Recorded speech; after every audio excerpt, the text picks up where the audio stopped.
Olá e bem-vindos! Hoje a gente tem em mãos um material fascinante, que é o relato em primeira pessoa de um empreendedor, o Rosivaldo do Nascimento. E o que eu acho mais interessante é a contradição inicial. Exatamente. Ele mesmo se descreve como um administrador que acredita em planejamento, em método, mas ele admite que a vida dele foi uma sucessão de. De acasos, de coincidências. Pois é. E a nossa missão aqui vai ser tentar desvendar isso. Como é que a carreira dele foi moldada por essa mistura de sorte e, claro, decisões bem calculadas no meio do caos, né? É isso mesmo. A tensão entre o plano e o imprevisto. E a primeira história que ele conta já mostra isso de cara. E a do concurso. Essa mesma. Um concurso para a Universidade Federal de Sergipe. E ele é muito honesto. Ele diz que não era tipo o estudante mais exemplar. Ele usou a palavra festeiro, né? Gostava de sair. Pois é. Aí, imagina a cena. Ele chega em casa às 4 da manhã, depois de uma festa, e o pai dele está à espera na porta. Ah, não! Sim. E o pai vira-se para ele e diz: Lembra-se daquele concurso de datilografia? É daqui a umas horas. Que desespero. Eu já teria desistido ali. Mas ele foi. E aí é que o acaso começa a funcionar de uma forma muito curiosa. Durante o aquecimento para a prova, ele tinha que digitar a frase uma descoberta maravilhosa. E ele errou, não foi? Errou.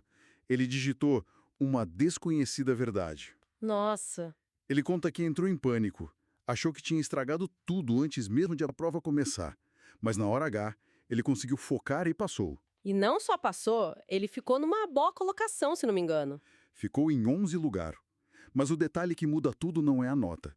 É que ele foi o primeiro a ser chamado. E por quê? Porque foi o mais ágil, o mais rápido em entregar toda a documentação necessária. Isso é fascinante.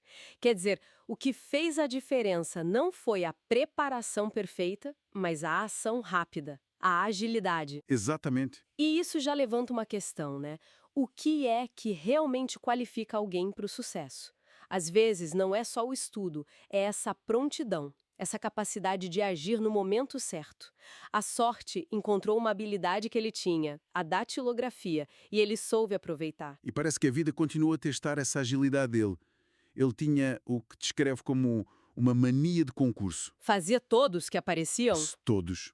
E nesse mesmo ano, a sorte bateu à porta mais vezes. E com força.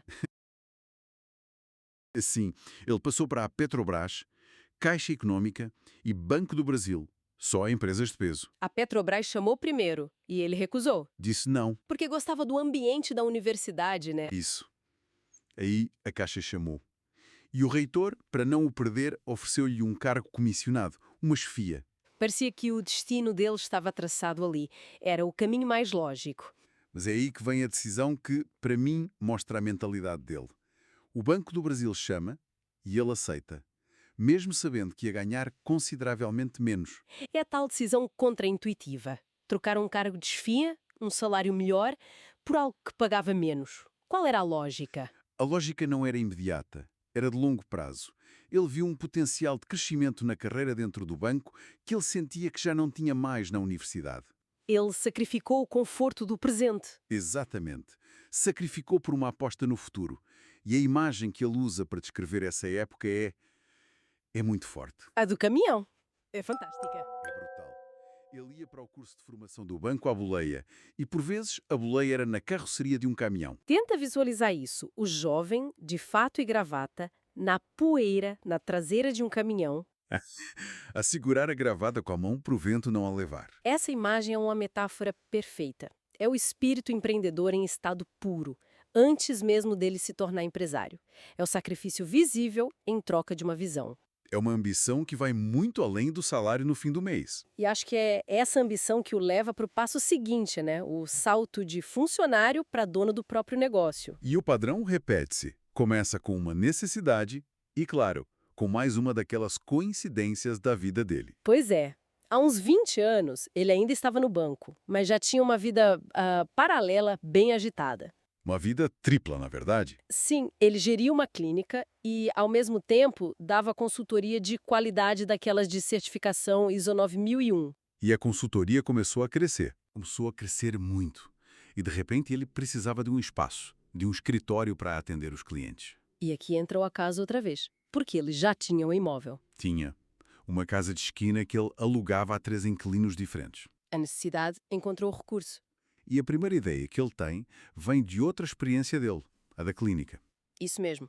Ele olhou para o modelo da clínica, onde vários profissionais partilhavam a mesma estrutura, e pensou, posso fazer isso no meu imóvel. Em vez de ser só um senhorio, ele podia agregar valor, oferecer serviços.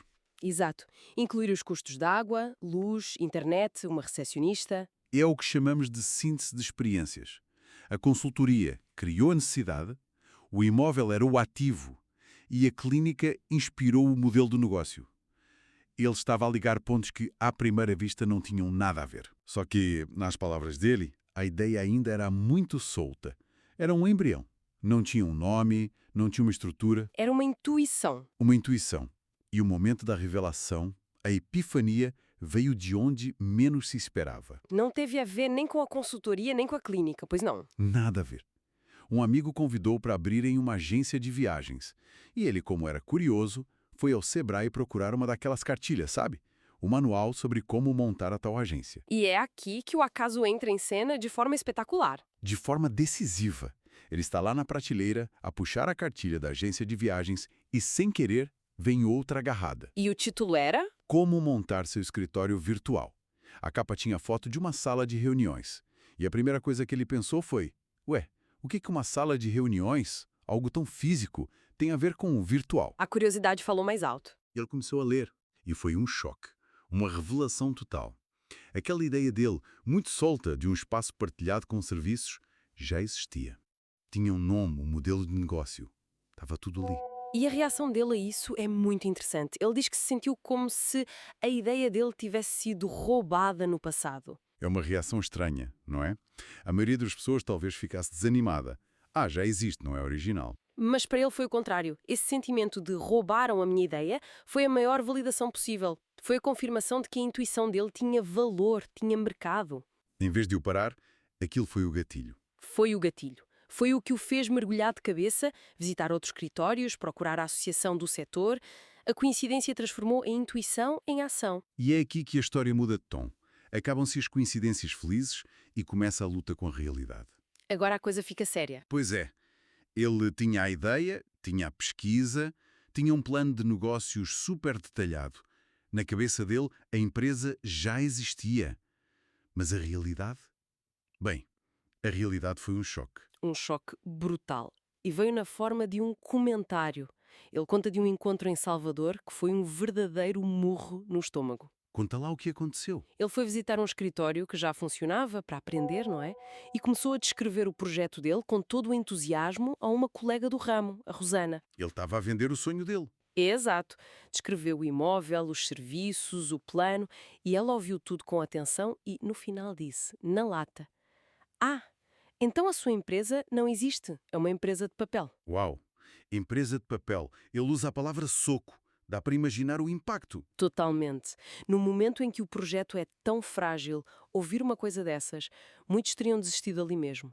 É a diferença entre ter uma visão e conseguir escutar. E uma ideia, por mais detalhada que seja no papel, continua a ser só isso, não é? Papel?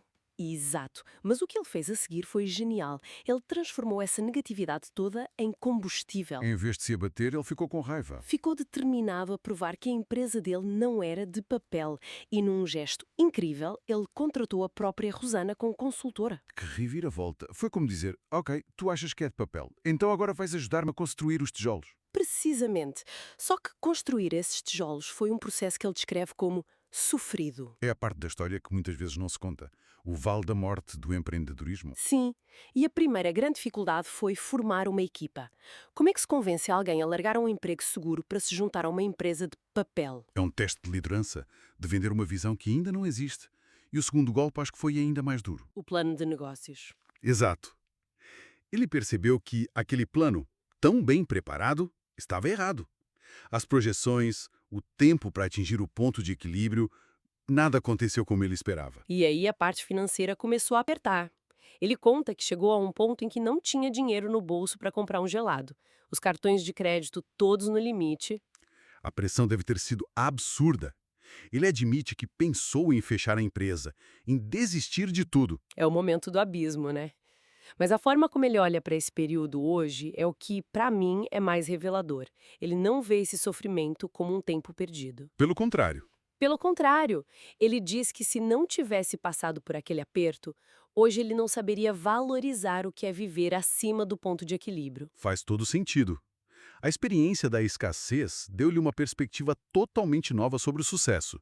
O sofrimento, com o tempo, virou uma lição. Virou resiliências, humildade e, acima de tudo, gratidão pela estabilidade que ele conseguiu construir.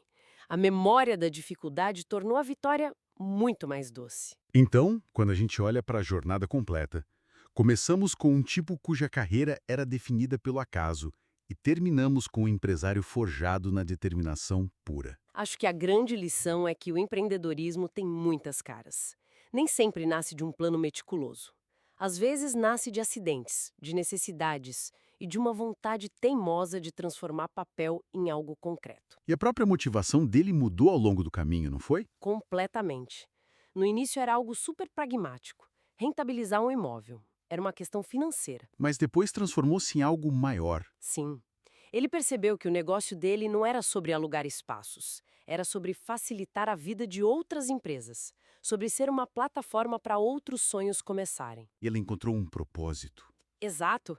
Ele passou a ver-se como um agente de desenvolvimento.